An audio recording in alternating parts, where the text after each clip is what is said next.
এখন পর্যন্ত আমি আমার জীবনে যতগুলো গুরুত্বপূর্ণ এবং সঠিক সিদ্ধান্ত নিয়েছি, তার মধ্যে 22 বছর বয়সে সুহানাকে বিয়ে করা শীর্ষে আছে।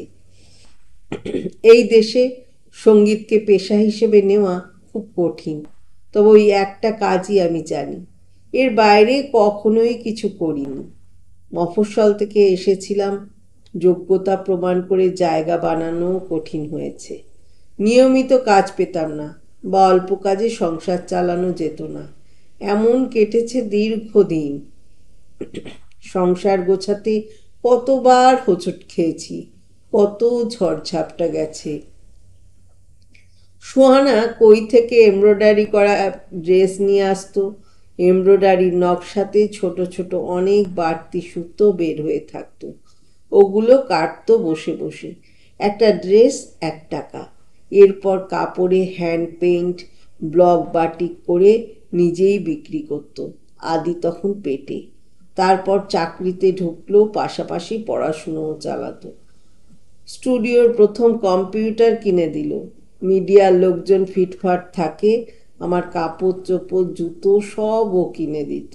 বলতো, তুমি মিউজিক করো, আর কিছু করতে লাগবে না। আমি এই মেয়েকে চুপচাপ বসে থাকতে দেখিনি। পরিশ্রম তার নেশা।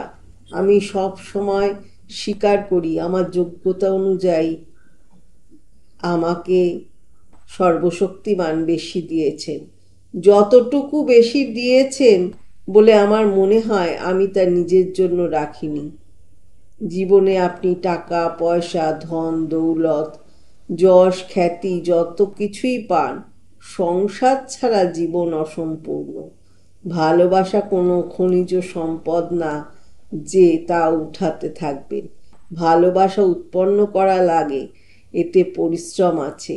সংসার হলো ভালোবাসা উৎপাদনের মূল এবং যৌথ জমি। আপনার যোগ্যতাতে আপনার জীবনসঙ্গী ভরসা রাখে, আপনার স্বপ্ন সে নিজের মনে করে দেখে। এটুকু পেলে এক জীবনে আর কিছু লাগে না। 20টা বছর আমাকে সাহায্য করার জন্যে আমি যার পর নাই বিস্মিত। এই মজদুরের কৃতজ্ঞতা ও ভালোবাসা গ্রহণ করো। তুমি উজ্জ্বল হয়ে ওঠো, আমি আছি।